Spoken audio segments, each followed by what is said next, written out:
This is KEC 55, the voice of the National Weather Service, transmitting from Crowley, serving the north central Texas area. The current time is 7:18 a.m. Central Daylight.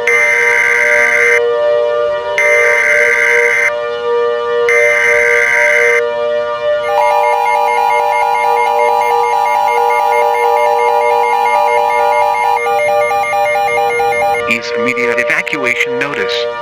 The following message is transmitted at the request of the Tarrant County Division of Emergency Management and the Texas State National Guard. This is not a test. Miss Radioactive, a dangerous individual who is responsible for the destruction in April of 2020 has been confirmed spotted in the Fort Worth metropolitan area. In addition, multiple radiological hazards exist. At this time, residents of the Fort Worth metropolitan area are strongly advised to leave now. Repeat.